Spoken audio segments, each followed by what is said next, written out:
Cuando hablamos nosotros de infecciones por meningococo, ¿ya? Hay que acordarnos que hay mucha gente que es portador sano a nivel de nasofaringe de meningococo, ¿ya? Sin embargo, pueden, a partir de esa zona, pueden invadir torrente circulatorio, pueden producir meningitis incluso y otras cosas más, ¿no? Muchas otras cosas más. Hay que acordarse la profilaxis, esa es una de las cosas que les pueden preguntar. La rifampicina es la piedra angular de la profilaxis, ¿ya? Ciprofloxacino se puede usar también, y la espiramicina cuando se trata de gestantes. Profilaxis. Les van a hablar de diplococos gram negativos intracelulares. Diplococos gram negativos intracelulares. A ver aquí. Niño de 6 años, diagnosticado de... esto es interesante, miren. Por favor, vamos a regresar. Acá. ¿Es exclusividad solo para meningococo? Esta profilaxis también sirve para Haemophilus influenza tipo B. Por favor, no confundan con el virus de la influenza. Son dos cosas totalmente diferentes. Virus de la influenza es pues virus de la influenza. Haemophilus influenza tipo B es bacteria, ¿ya? Y es una bacteria aparatosa. Por eso es que se tiene que dar profilaxis. ¿Y por qué es aparatosa? Porque su forma de contagio es fácil, es por vía aérea. Sin embargo, puede producir cuadros como la meningitis. La epiglotitis, por ejemplo, en niños, que ya se tocará en su momento, también es por Haemophilus influenza tipo B. O sea, se adquiere por vía aérea, pero desarrollas cuadros serios, como en el caso de meningitis. Por eso es que se tiene que dar tratamiento profiláctico cuando hay exposición cercana. Con ese concepto, miremos esta pregunta. Dice, un niño de 6 años es diagnosticado de meningitis por Haemophilus influenza tipo B. Perfecto. Tiene meningitis por Haemophilus influenza tipo B. La pauta de profilaxis entre los convivientes más correcta es administrar. ¿Qué le van a dar? ¿Vacuna? ¿Serviría? Será pues antes del proceso, ¿no es cierto? Cuando ya se dio, no, de nada va a servir la vacuna. Acá también habla de vacuna. Cotrimoxazol, gamaglobulina. Y hay una sola que dice rifampicina. ¿Ya?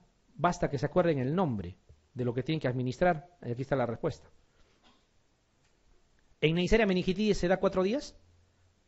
Se da 2 días. Y en Haemophilus influenza tipo B se da 4. ¿Cuántas palabras tiene Neisseria meningitidis? Neisseria meningitidis. 2 días.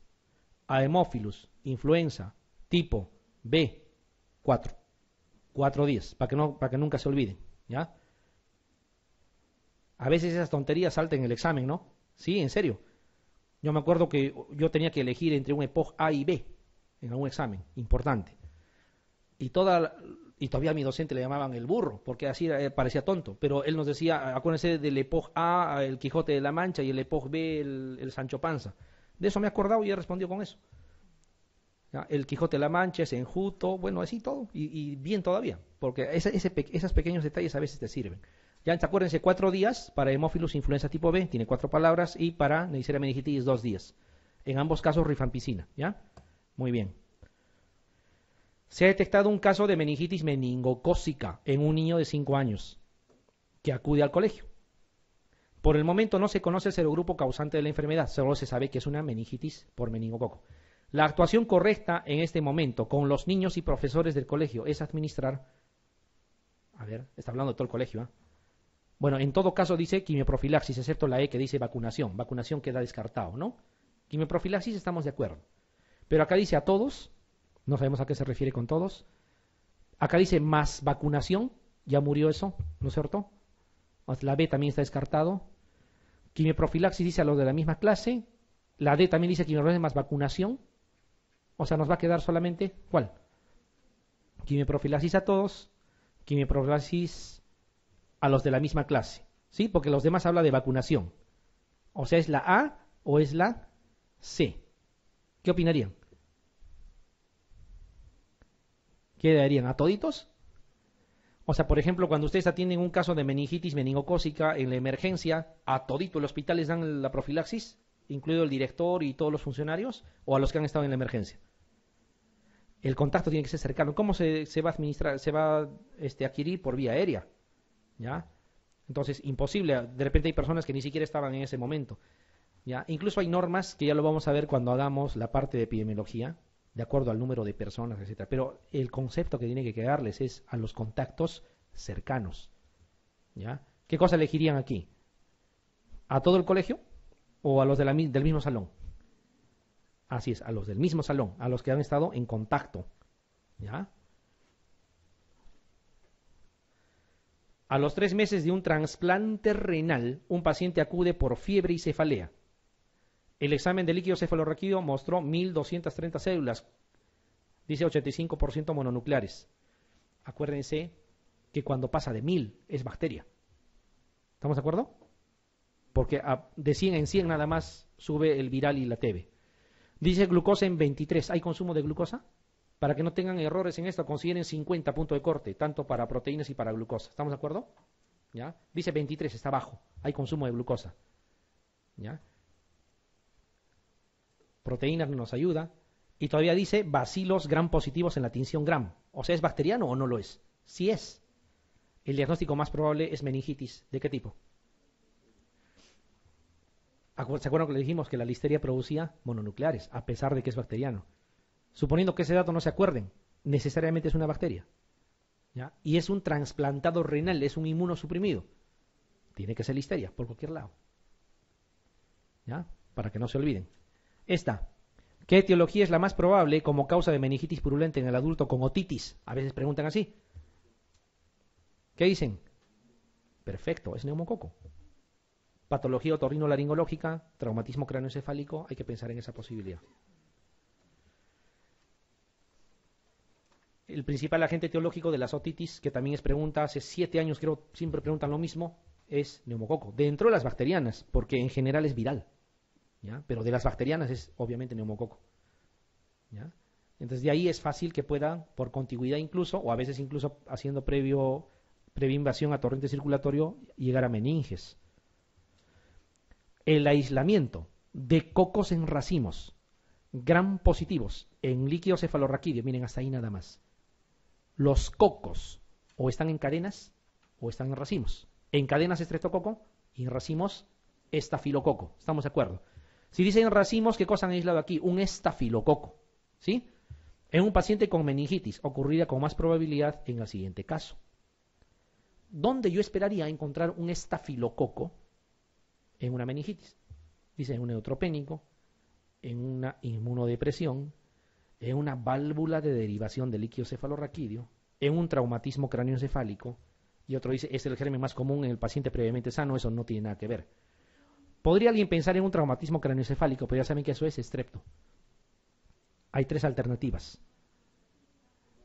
Todo lo que era dispositivo invasivo, estaba el estafilococo epidermidis. No les dice aureus, es un estafilococo simplemente. Entonces la respuesta es válvula de derivación de líquido cefalorraquídeo, no se olviden. Válvula de derivación o cualquier dispositivo invasivo, lo más probable es que sea estafilococo epidermidis.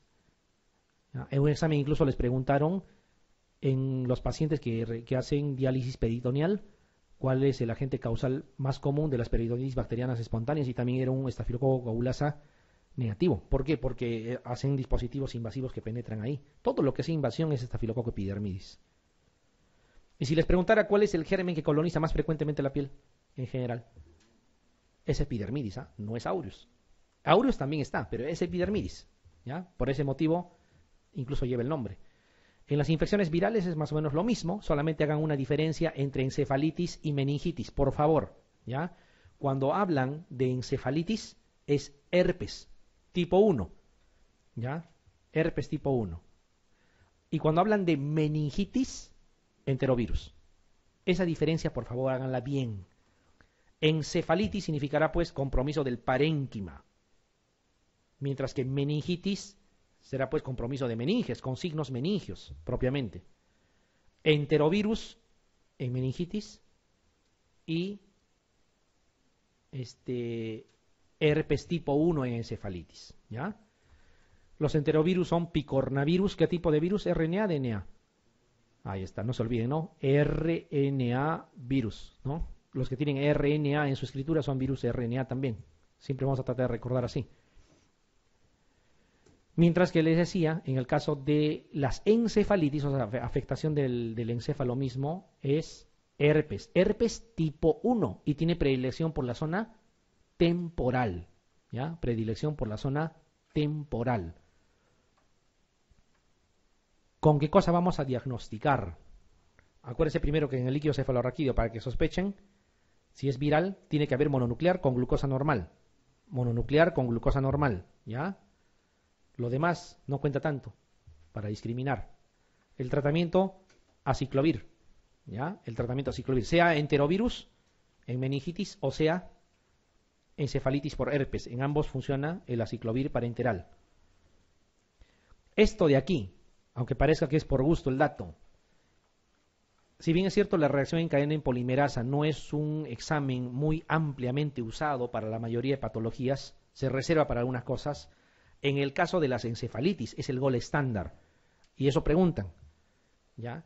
O sea, si yo sospecho de una encefalitis por herpes, el único examen que me puede decir esto es una encefalitis por herpes es hacerle una punción lumbar y pedirle PCR para herpes tipo 1 en líquido cefalorraquídeo. Ya incluso el precio ha bajado un montón, menos de 100 soles está ahora. Antes costaba un montón. ¿Ya? No se olviden, ¿eh? Reacción en cadena en polimerasa, biología molecular también le pueden llamar. Ya saben que eso significa en detectar un fragmento de ADN, amplificarlo para ver comparativamente a qué especie pertenece, ¿no? Es indubitable, tiene una especificidad prácticamente 100%, su sensibilidad es 98%, o sea, por eso es que es el gol estándar. 98% de sensibilidad, 100% de especificidad. En la tomografía no van a encontrar nada, pero en la resonancia puede haber afectación, obviamente, y siempre a predominio temporal, siempre. Puede haber incluso efecto de masa.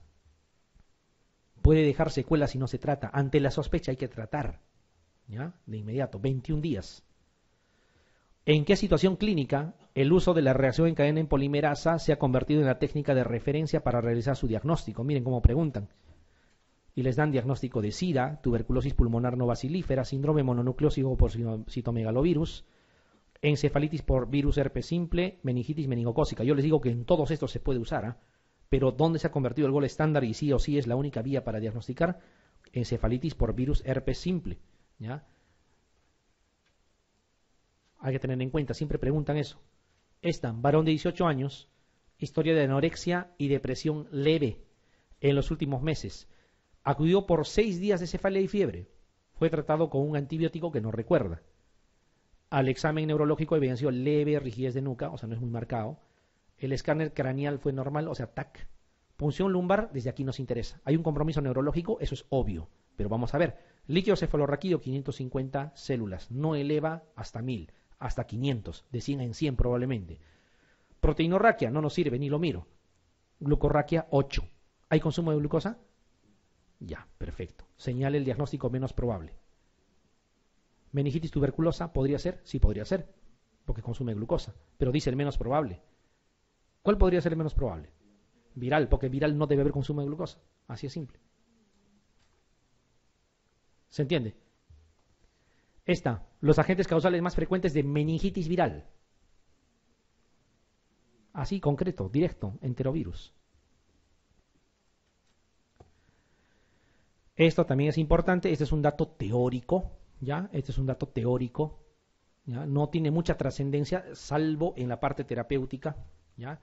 Ese síndrome de Ramsay-Hunt, ¿no? Tiene mucho que ver con la afectación de un ganglión especial, ¿ya? Que tiene que ver con la inervación, ¿ya? Está asociado a cuadros de herpes zóster faciales. Herpes zóster faciales, con parálisis facial. Hay que dar tratamiento con aciclovir, ¿cuánto? En un adulto, 800 miligramos 5 veces al día. Esa es la terapia, sí, por 7 días. No es con crema, ¿ya? No es con crema, es vía oral y a esa dosis alta. Más corticoides, 5 días de corticoides a dosis plenas. La recuperación de la parálisis facial está muy en relación a la dosis de corticoides que se use y a lo pronto que se pueda usar, ¿ya? El síndrome de Ramsay-Hunt. A veces viene con lesiones herpéticas, obviamente, hay que tratarlo. En palabras simples, una parálisis facial están obligados a tratar con aciclovir. Cualquier parálisis facial, a dosis altas, ¿ya? Porque está involucrado el herpes tipo 3. A veces viene así, como les decía, miren, ¿no? Lesiones típicas de herpes, no van a decir que eso es labial, esto necesariamente es un zóster, ¿ya? Así sea en paciente joven igual, hay que tratarlo. Hay que tratarlo. Y si es parálisis facial sin nada de esto, también, ¿ya? Porque no siempre produce lesiones de ese tipo. Y aquí viene la pregunta, que les digo es muy puntual y es teórica. Acá no tiene nada que razonar, es conocer nada más. ¿Cuál es el ganglio que se ha implicado en el síndrome de Ramsay-Hatt? ¿Qué dicen? ¿Todos? Es el ganglio geniculado, así como dice el doctor. Está bien. ¿Ya? Esto es un dato teórico, ¿eh? Aquí no tenían que cranear nada. Solamente acuérdense de ese dato. Y acuérdense que hay que tratar con corticoides y hay que dar tratamiento con aciclovir. Tenga o no tenga lesiones herpéticas. A ver, recta final. Respiren y acabamos.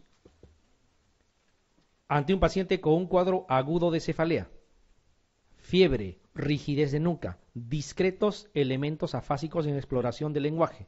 Todo eso es distractor, por si acaso. Que presenta un líquido cefalorraquídeo, desde aquí nos importa, pleocitosis. Linfocítica significa mononuclear. Discreta hiperproteinorraquia no nos sirve. Si dice pleocitosis linfocítica, o es TB o es viral, ¿sí? O es TB o es viral. Vamos a ver. Glucosa normal, ¿qué es? Viral, así es. La TAC craneal y todo lo que ya no nos importa mucho. ¿Qué cosa le van a dar de tratamiento? Así es. Pregunta del año 2007. Fíjense que al final, para que elijan la respuesta, están buscando los datos que más o menos hemos tratado de conjuncionar, porque lo demás puede confundir, ¿ya? Pero es infalible si van a seguir más o menos por ese camino. En TB del sistema nervioso central es más o menos parecido, ¿ya? Fíjense en el estudio del líquido cefalorraquídeo, también es mononuclear como en el caso de viral, pero la glucosa está disminuida, ¿ya? La glucosa está disminuida. ¿Puede haber afectación de pares craneales? Sí. Y al inicio, los primeros 5 días, se dice como máximo, puede haber polimorfonucleares. Y les van a hablar de el examen adenosíndeaminasa. Tratamiento siempre el mismo anti-TB más corticoides. Más corticoides, no puede faltar los corticoides porque disminuye las secuelas y mejora la sobrevida. Pregunta examen. Paciente de 67 años, presenta cefalea, confusión y fiebre. Desde hace 2 semanas. Esa es otra cosa importante y me olvidaba. Las bacterianas se instalan rápido, en 2-3 días. La TB demora a veces así, 2 semanas, 3 semanas, 10 días. Ese es un dato valiosísimo. Se habla de la regla de los 3. 3 días para bacteriana, 3 semanas para TB. Hasta 300 células en TB, hasta 3000 células en bacteriana. Ya, o sea, más o menos lo que estamos comentando. ¿Ya? Acá les dicen hace 2 semanas, o sea, es una evolución que no parece de bacteriana. En la exploración se aprecia rigidez de nuca y parálisis del sexto par craneal. ¿Cuál afectaba a los pares craneales? TB. La TAC craneal muestra aumento de densidad de cisternas basales, el líquido cefalorraquídeo, desde aquí nos importa, a pesar de que ya estamos pensando que puede ser TB. 300 células, 80% linfocitos, o sea, mononuclear. O es TB o es viral. Glucosa en 20 está disminuido. ¿Qué es? Así es. Todavía después les ponen que la adición Gram no muestra gérmenes y el Ziel-Nielsen es negativo. El Ziel-Nielsen no tiene por qué ser positivo. ¿Ya? El Ziel-Nielsen no funciona ahí. Ahí tiene que ser negativo siempre. Es meningitis tuberculosa. Esta. Cuadro clínico con instalación insidiosa. Ya les dijo, insidiosa. Cefalea, irritabilidad, obnubilación, dolor y resistencia a la flexión pasiva de la nuca. Otra forma de decir rigidez de nuca. Líquido cefalorraquídeo levemente opalescente. 200 células, desde ahí nos conviene. Predominio linfomononuclear. 200 células mononucleares. O es TB o es viral. ¿Sí? O es TB o es viral. Hiperproteinorraquia no nos sirve. Hipoglucorraquia. TB. ¿Corresponde a meningitis? TB. Se acabó. Esta. Niño de 8 años de edad presenta fiebre, irritabilidad y vómitos de 10 días de evolución. En la exploración física se observa anisocoria y parálisis del tercer par craneal. La anisocoria también es una afectación de pares craneales. O sea, hay afectaciones de pares craneales. TAC, sin contraste, normal. Punción lumbar, desde ahí nos importa. Líquido cefalorraquídeo, aspecto claro, con leucocitos en 560, 90% mononuclear. Otra vez, o es TB o es viral. Proteínas en 300, glucosa en 18, TB. ¿Sí? El tratamiento a instalar es tratamiento antituberculoso. ¿Está fácil? Ya. pero hay que practicarlo. Y con esto terminamos, ¿ya? La parte específicamente de la patología cardiovascular, seguramente lo van a ver en la parte de cardiología cuando hagan endocarditis. Con esto vamos a terminar. La parte infecciosa es lo que nos importa. No es mucho para recordar, en realidad son cosas muy puntuales. Hay que diferenciar endocarditis de válvula nativa y de válvula protésica. ¿Ya? De válvula nativa, hoy en día, a pesar de que nos hablan de los estreptococos como una patología importante y que en los adictos a drogas por vía parenteral estafilococo está a la cabeza, hoy en día se puede considerar que en todo esto es estafilococo. ¿Ya? Acuérdense eso. Estafilococo es el germen que ha evolucionado en el tiempo y hoy en día es quizá el más importante. Estafilococo. ¿Ya? Estafilococo. Y más aún si son adictos a drogas por vía parenteral. Ahí es estafilococo aureus y tiene ciertas diferencias. Vamos a ver. En las válvulas protésicas, cuando se presenta entre los 2 primeros meses de haber hecho el recambio, pensamos en estafilococo epidermidis. Y cuando ya se pasó ese tiempo, y más aún si ya pasó más de un año, Streptococcus viridans. ¿Ya? Esas son las etiologías que hay que pensar. Recambio valvular, o sea, le pusieron prótesis e hizo endocarditis, estafilococo epidermidis, ¿ya? Cuando es pronto, en los 2 primeros meses. Cuando ya pasó bastante tiempo, Streptococcus viridans. ¿Ya? Y en la válvula nativa, si bien es cierto, Streptococo tiene un lugar importante, estafilococo hoy en día es el que está cobrando más importancia. Si les preguntaran cuál es el germen más común, y está estafilococo, marquen estafilococo, en general, ¿ya? Muy bien. ¿Pueden haber enterococos? Claro que sí. Cuidado con esas personas portadoras de sonda, ¿ya? Urinaria, que hacen bacteriurias repetitivamente por enterococo, hay que tener cuidado, ¿ya? Hay que tener cuidado, y más aún si tienen patología valvular, podrían hacer endocarditis por enterococo. Y este grupo, el grupo tradicionalmente llamado JASEG, que algunos lo consideran JASEG-CB ahora, ¿por qué? Porque hay más bacterias que cumplen con ese criterio de que son difícilmente cultivables, o sea, no crecen rápido, por eso se dice endocarditis con hemocultivo negativo, ¿no? Las abreviaciones vienen de Haemophilus para influenza, Actinobacillus, como están viendo, Cardiobacterium, Echinella corrodens, Kingella kingae, ¿no? Y se agrega Coxiella y Brucella, ¿ya? Coxiella y Brucella. De forma general se podría decir que en todos ellos se debería hacer recambio valvular, se debería hacer recambio valvular. Cuando es por hongos, cándida, también deberían hacer recambio valvular. Cuando hace insuficiencia cardíaca, deberían hacer recambio valvular. Cuando la vegetación es más de 10 milímetros, deberían hacer recambio valvular también. Y cuando es por gran negativos, con mayor razón. ¿Ya? Son las cosas que hay que recordar. El principal, estafilococo aureus. ¿Ya? Estafilococo aureus. Por eso la terapia empírica hoy en día es vancomicina más gentamicina. ¿Ya? Vancomicina más gentamicina. Y si detectan que es un coagulasa negativo o está en el hemocultivo francamente que es estafilococo, pueden agregar rifampicina más.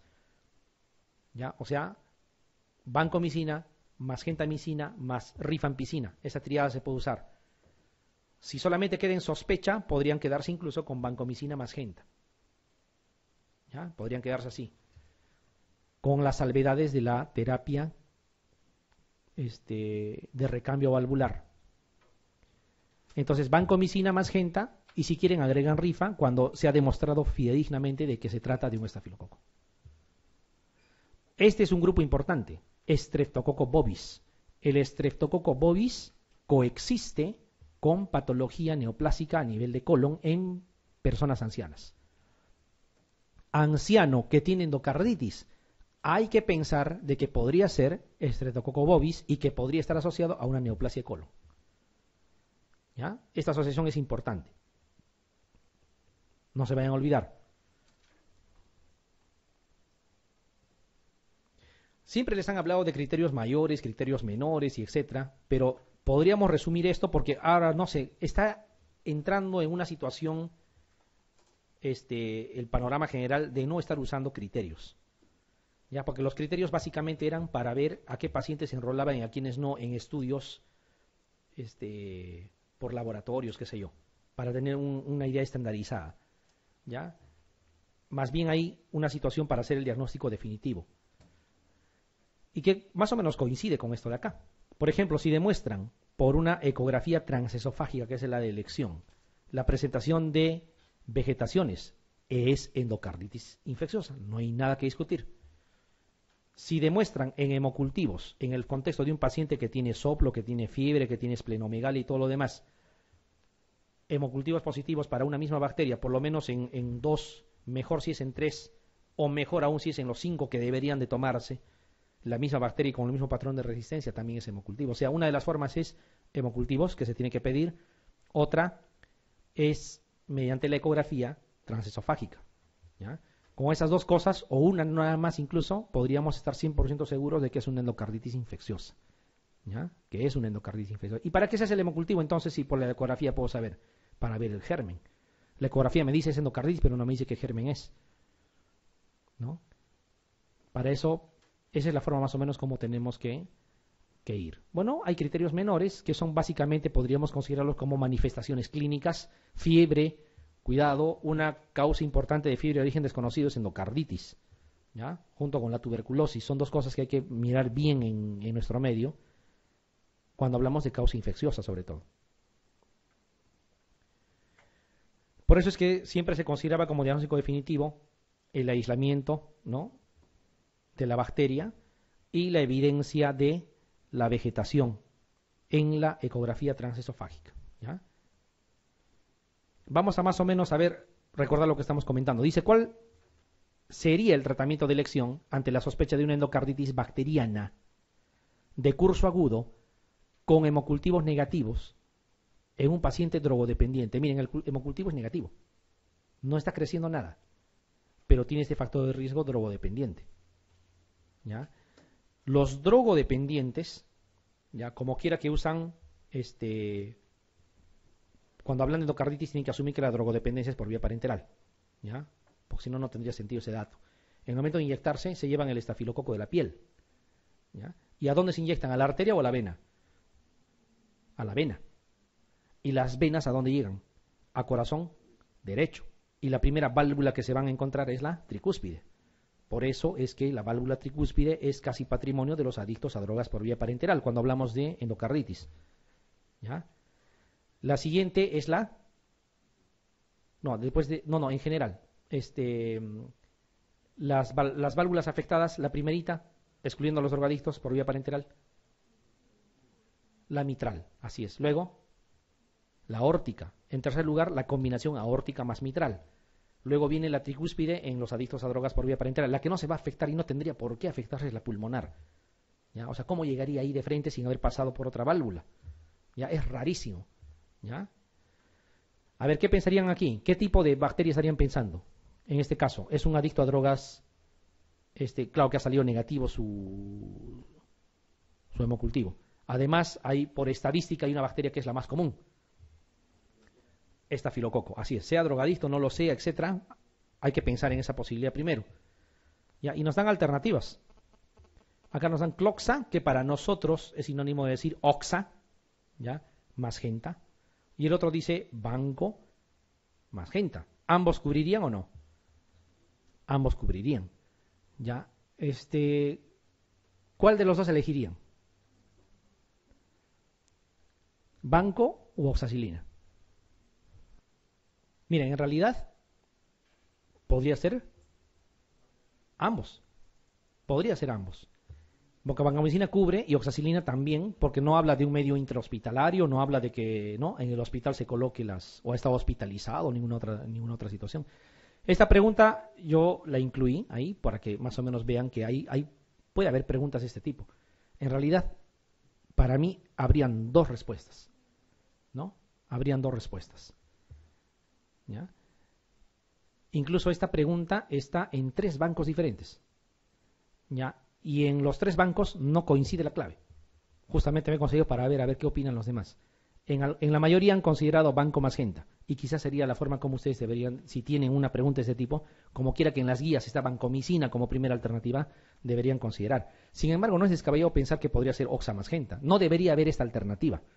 Acá han debido colocarle ciprofloxacino magenta, qué sé yo, y tampoco debería haber esta, ¿ya? La mayoría ha considerado vancomicina magentamicina, ¿ya? Pero como les digo, para mí particularmente, esta tendría valor, también la D, o incluso esta que dice son válidos B y D, ¿ya?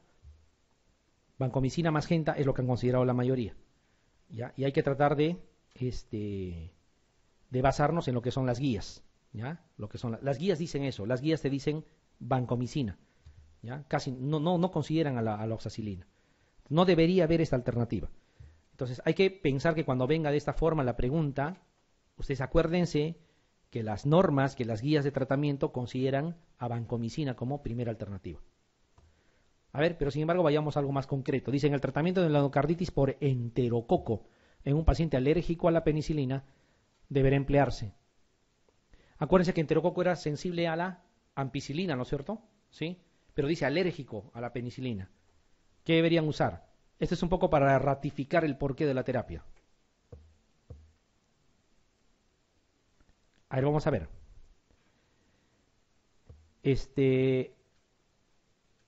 Cefazolina, ¿es un betalactámico también o no? ¿Habría reacción o alergia cruzada con la ampicilina? Probablemente sí. No, acá cefazolina más gente, estas dos no ingresan. Te dan banco, ¿ya? Te dan vancomicina más genta y te dan vancomicina más genta más rifa. ¿Cuál elegirían? Ya le están diciendo que es enterococo, ¿ah? ¿Vancomicina sola le darían? No, ¿no es cierto? En ningún caso la terapia es monoterapia. Siempre va asociado, ¿ya? Siempre va asociado. ¿Cuándo dan más rifampicina? Cuando están 100% seguros que se trata de estafilococo. No es un enterococo. ¿Qué le darían? Banco más genta. ¿Ya? Banco más genta. Solo van a agregar rifampicina cuando estén convencidos de que se trata de un estafilococo. Esto, a ver, la endocarditis por cándida debe ser tratada ¿con qué? ¿Todos? ¿Le darían fluconazol? Ketoconazol, que ya no se usa, anfo, nistatina, que es tratamiento tópico.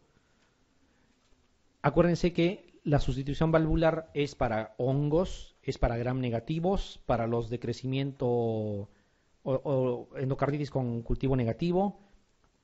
Para los que hacen válvula protésica precoz también hay que pensar en sustitución valvular cuando la vegetación es más de 10 milímetros y cuando existe insuficiencia cardíaca. ¿Ya? A ver esta.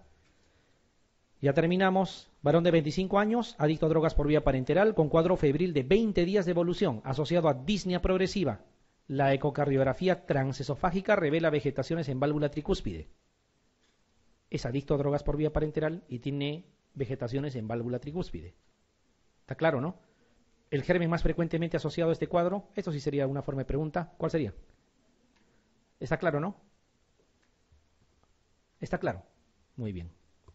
Acá, un paciente intervenido por una valvulopatía mitral al que se le realizó sustitución valvular hace un mes. Acude al hospital por cuadro febril ante la sospecha de endocarditis protésica. ¿Qué sería? ¿De válvula protésica precoz o tardía? Precoz, porque está entre los 2 primeros meses. ¿Qué antibiótico o asociación consideraría de primera elección como tratamiento empírico teniendo en cuenta al agente causal más frecuente? Ya, clonafenicol, chao. Penicilina, chao. Acá cefotaxima también. Nos queda banco y aquí oxa. ¿Ya? Creo que no hay chance para pensar en oxa, ¿no es cierto? Vancomicina más genta más rifa. Y alguien diría, ¿y por qué le agrega rifampicina? Porque en este caso sí la cosa es directa, o sea, se trata de que este germen es el más frecuente en este grupo. ¿Están de acuerdo? Vancomicina más genta más rifa. Cuando sospechas casi 100% de estáfilo o lo aíslas, tienes que pensar en esa posibilidad. Y esta, para que se vayan a descansar, paciente de 65 años, diagnosticado de endocarditis por estreptococo bovis, 65 años. Es obligado a descartar uno de los siguientes procesos. ¿Cuál? Así es. Muy bien. Finish.